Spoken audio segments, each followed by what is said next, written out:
Hi, we're here in downtown, beautiful Edison, Washington, in order to take a look at the exhibit of Josh Ryan McDonald entitled Harbinger. Let's step inside.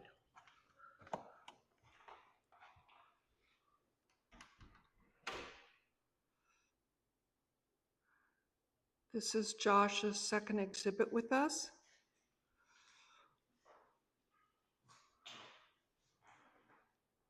This is a little overview before we break it down into looking at individual pieces. Josh was born and raised in the high deserts plains of central Oregon, near Powell Butte. And I'm going to slip my shoes off so I'm steadier here. And his paintings evoke memories and emotions for him of that past landscape he lived in. They're about a lot more than that as well. The medium he uses is oil and cold wax mixed together, I think sometimes almost in equal proportions, equal parts. This piece is entitled Murmur the Burden into Their Song. Murmur the burden to their song. That is a quote out of Divine Comedy. Josh is a poet as well as a painter.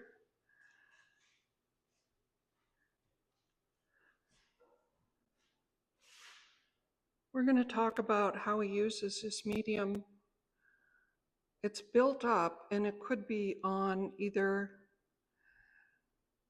panel as it is here or canvas. Whatever the substrate is, it's built up slowly with a palette knife. This piece is called Bovine, as in bovine.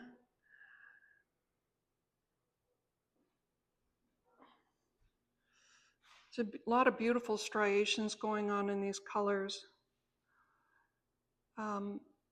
So Josh is breaking up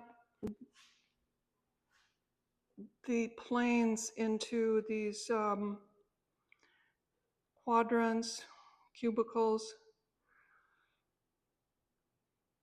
They're built up, the design is changed, the images are inserted. There's a lot of scraping and scrumbling going on, which is a very attractive matte surface, and the matteness is also achieved by mixing the oil with cold wax. It gives it a consistent lack of sheen. So it's very textural looking.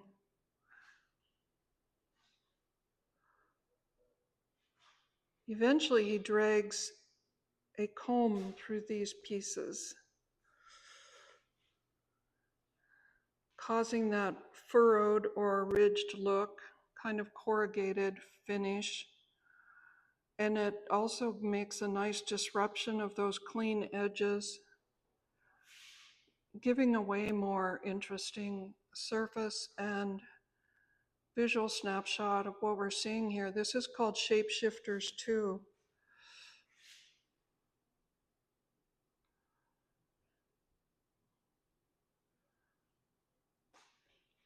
The dimensions here are 18 by 30.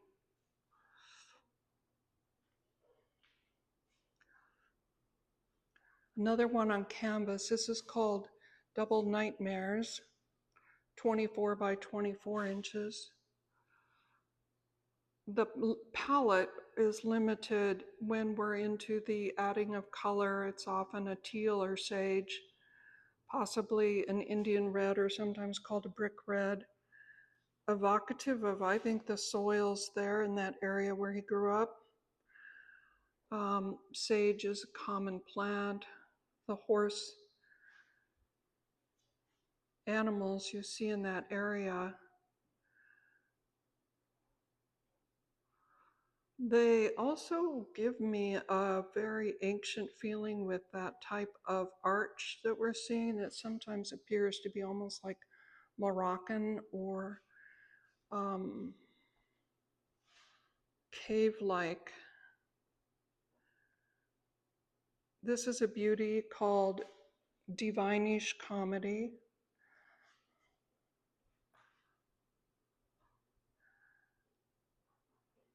He occasionally opens that poetry and reads snippets of it. And so there might be a reference to the different lines in that poetry. This piece really brings about the influence of, I think, distilled and Dadaism. It reminds me a little of Nude Descending the Staircase, and the pieces are kind of broken up and scattered. It also has kind of a Edward Muybridge kind of feeling of motion to it. This is called Liminal Guardians, Rooftops. We've got a little more introduction of color here into a violet.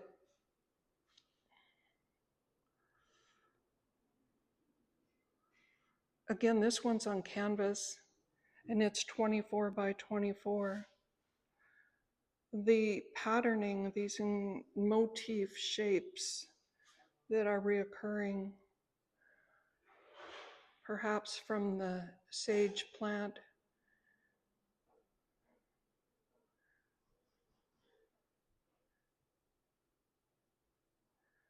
And the tops of buildings.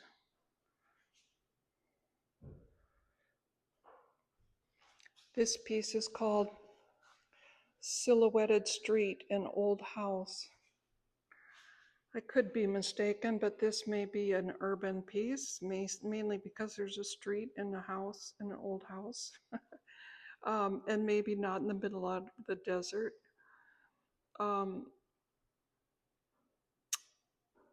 And it is 18 by 24. His signature is what used to be their branding on the ranch he grew up on.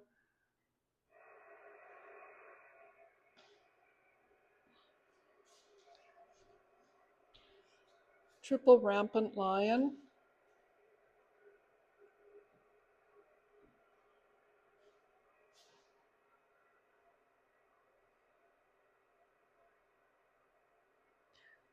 We're going to step back for a minute to look at these two together side by side, because you'll see something that he's doing here.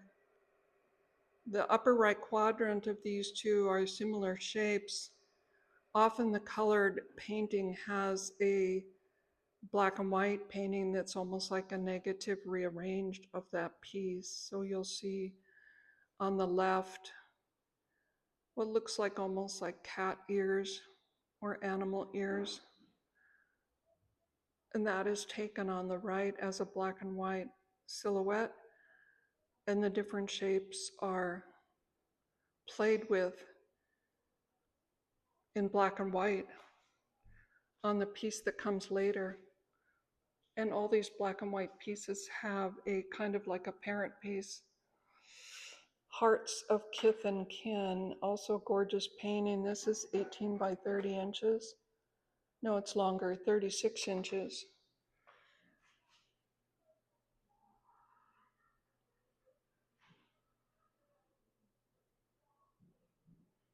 Now we might see that pointed arch here again here, which looks maybe like an agricultural building to me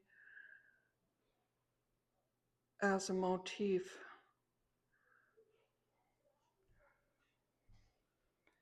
This piece is called Into the Autumn. It's a small 12 by 12 inch.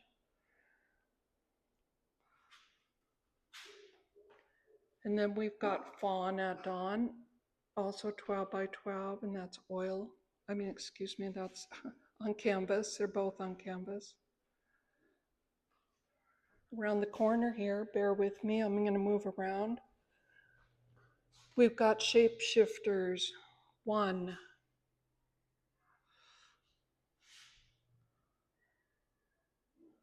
Gorgeous piece, and it's the parent piece. I consider it that, to the one across the room called Shapeshifters 2 on the left.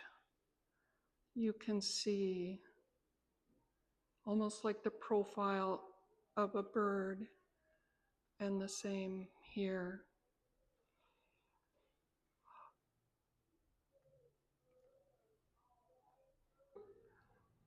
Now we're stepping over to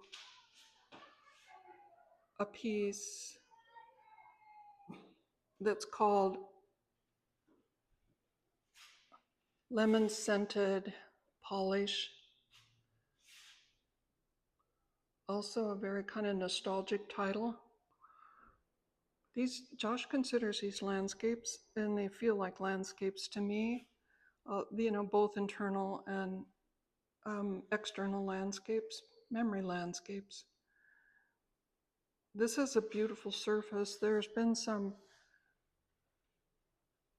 reverse combing or circular combing on top of the vertical combing, which gives it a really beautiful surface. Next to that, we have another 24 by 24 inch on canvas.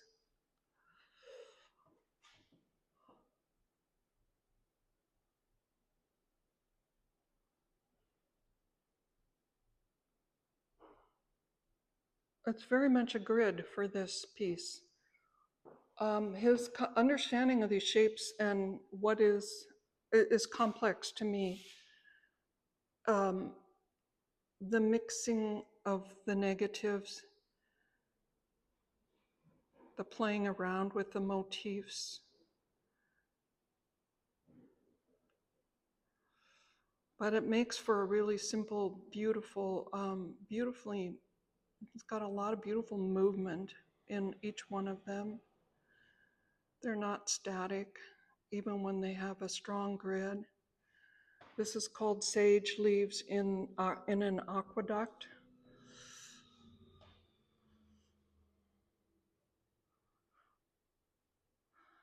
And last but not least, these were the most recent of the two, and there's a really great amount of expression and freedom as he's working these, compared to earlier works. In particular, this is called Lavender Salt.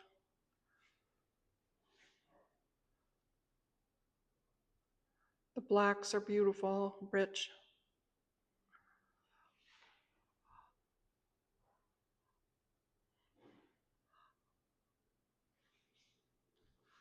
So we've got this incredible show up here for about another 2 weeks.